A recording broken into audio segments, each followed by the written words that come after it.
Hello everybody, welcome back to Louie on Wheels today. Today we're going to be reviewing the INMOTION S1F. Now this is the new electric scooter I got for a gift, so thank you very much whoever got me this gift. It is very generous of you. So we're going to review this scooter today. This is the INMOTION S1F, not the normal INMOTION S1, so not to be confused by there. And yeah, so here we go. We're gonna get started and let's see what they got. So firstly, this scooter has a 5-bar battery life, as you can see on the display, which comes to about 90 kilometers. However, real wood range would be around probably 70 to 60 kilometers, because I believe eco mode was tested on the lowest mode at 9 miles an hour on a flat road with no, and that's how they managed to accomplish the normal 90 kilometers that they wanted to do. So this is a lot of money here, but we've got a lot of options here.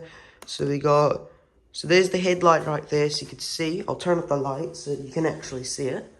So here's the lights, as you can see right here.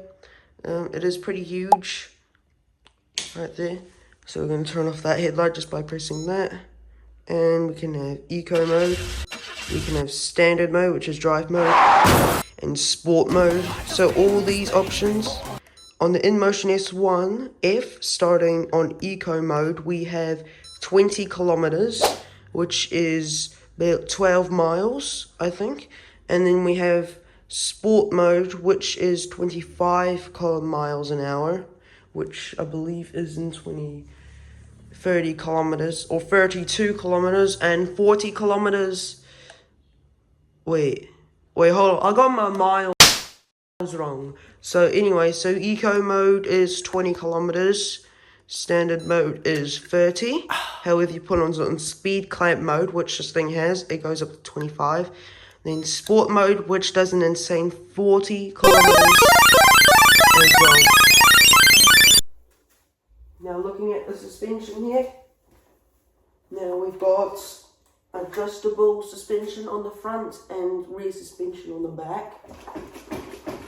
And it's pretty bouncy as well. Very, very glad it's in motion.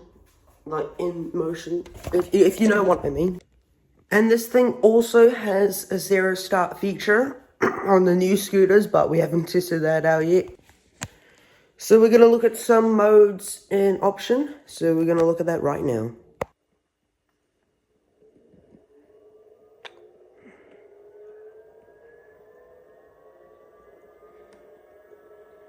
So that's 20 kilometers on eco mode.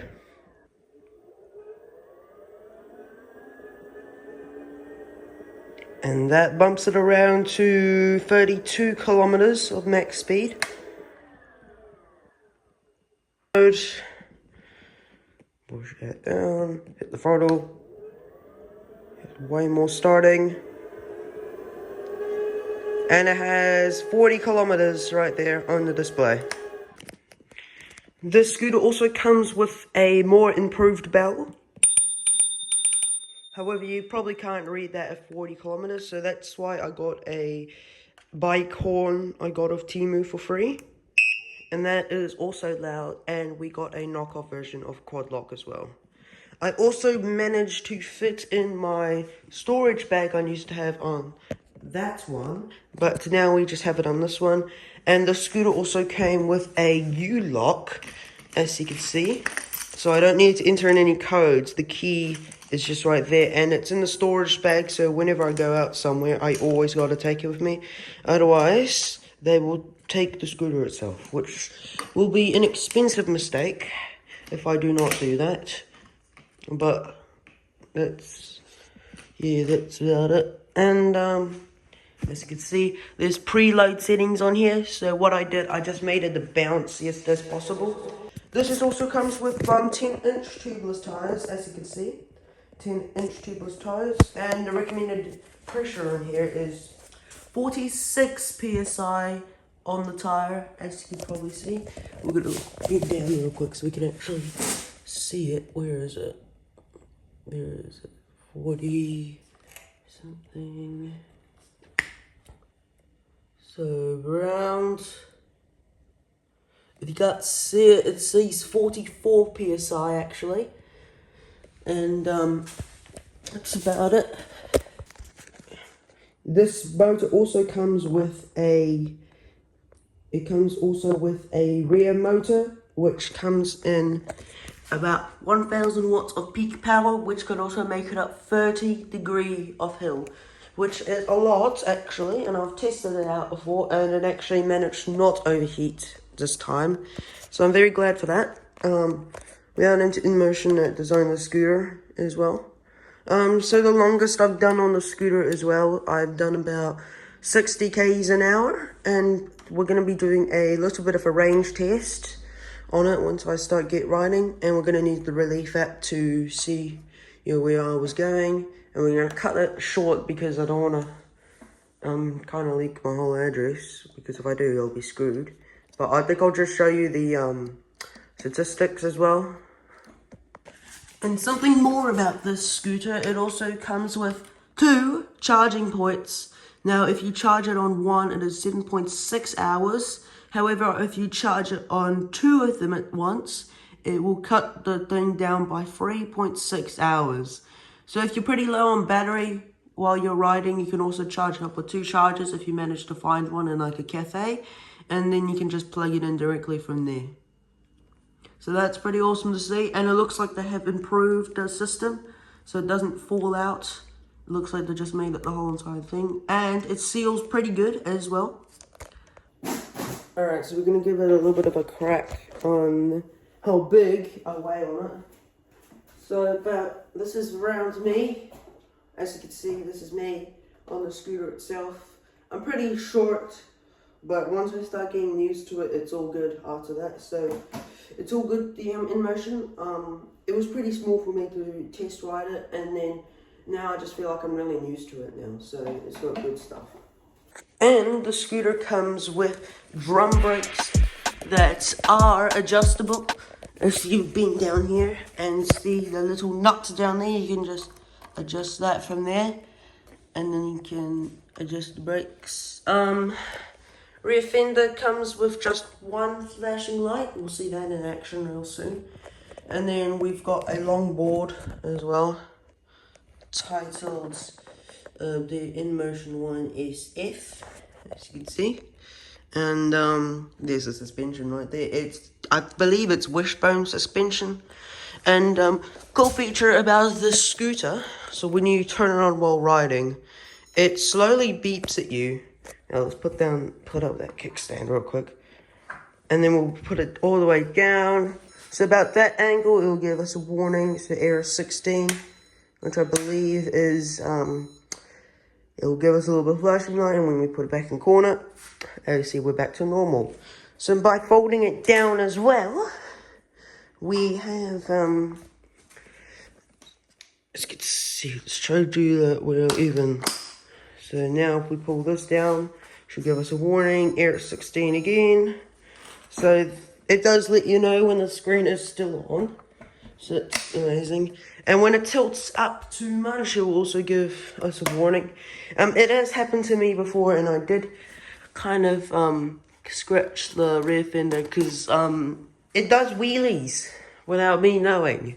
So that sucks. And it's also got 0 start, so when you hit this, oh, it's got tons of power into it because it's on S mode, so I should probably switch down to eco mode.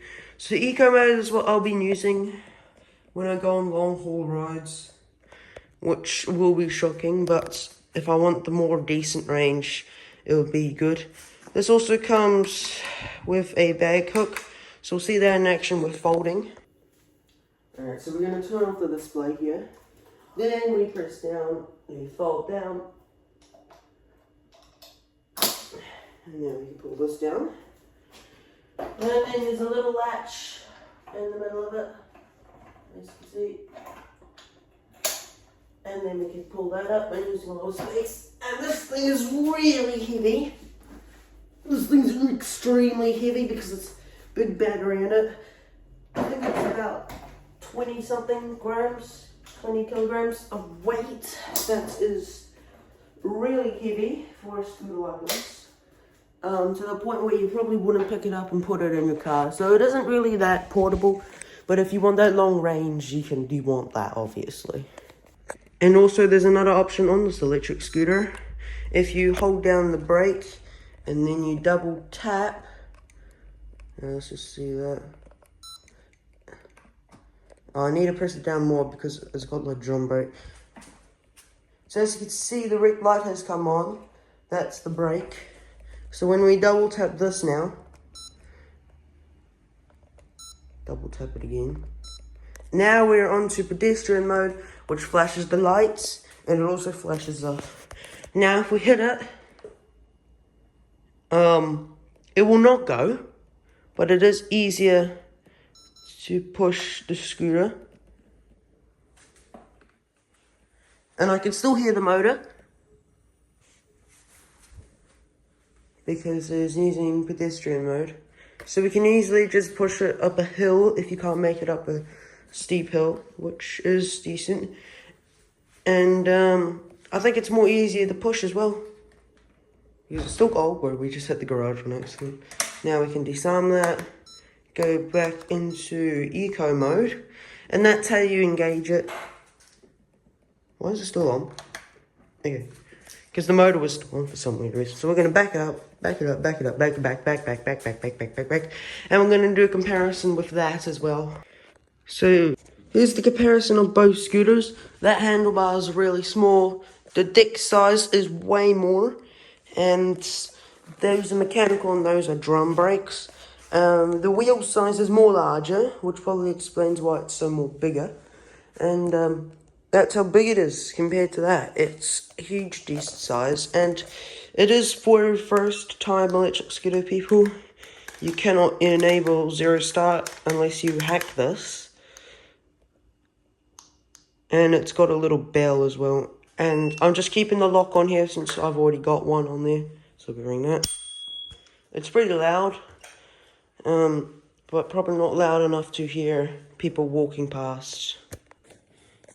So what the water rating comes into this water rating comes in around at IPX7 on the battery and IPX6 on the controller. So it's got pretty decent, and it's IP55 in the whole entire body itself. So that means probably the suspension, brakes, everything, including the display. I did have a little bit of rough rain yesterday, but I managed to go past that with no problems at all. So this thing is weatherproof while riding as well, as you can see. It is very, very decent, as you can see. And as you can see, look at that. Look at that. So it's really good. It's got INMOTION down there.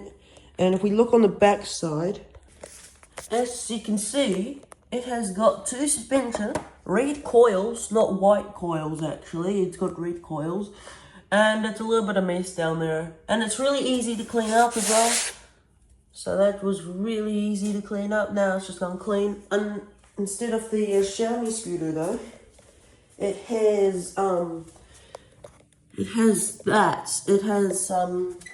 lines on it, which makes it really hard to clean, while this one has mess stuff. We're going to look at some more features as well on the scooter. Alright, so we're going to turn off the lights, and as you can see, it is blue at the bottom. Now you cannot change this, but I believe in some countries it is illegal to have a blue light, as that will impersonate an officer. Now I do know this in the States, but I'm not sure about this in any other state as well. So when we lean over to the right, as you can see, we have an indicator right there which shows there. Now this basically only works at night because it doesn't display enough light to go in the day. And back to normal, right side, indicators, and it's right there. Now apparently, according to some people, if you tilt it left and right, as you can see, you'll have this motion, which is probably like a police car. So you would probably get pulled over and get a fine, which if you want to save $100, yes you can. So I do recommend you turn them off, or you turn off the turn signals itself, because that will impersonate a police officer and you will get pulled over. Alright, now so we're on to the locking system. I have locked the scooter, which basically means it will lock up its motors as well. And when you try and move it, it is kind of hard to push, but it's got more resistance on the motor itself. So trying to push it forward and then back is just basically impossible. Then when you try to turn it on, it is basically impossible. You cannot switch modes. You cannot turn on the headlight actually, which is not good. And then there's two dotted lines, and then when you unlock it, and as you can see, we are back to normal. Nicely done. Alright, we're gonna do a range test on this real soon, so can't wait for that to happen. Alright, so as you can see here, what I've done is, on top is the time, how much I rode, the distance, and the max speed down at the bottom. So I did 3 hours and 24 minutes and 58 seconds on the range itself, and 57.2 kilometers, and the max speed was about 30-ish kilometers. Now the reason why it is 29 is because I had to get up a hill, because eco mode doesn't really get an up around hills, so it did shorten out the range by doing that a little bit, but full out eco mode and 3 hours, and my legs were basically very hurt by the end of the day. I got around 57.2 kilometers, and I had about 32% of battery, so it could go on for a little bit more longer, but I just wanted to stop because my legs were getting very tired. And I'm editing the video right now in a storm. So thank you guys so much for watching this video. If you did, comment, like, and subscribe. And I'll see you guys in the next video. Bye.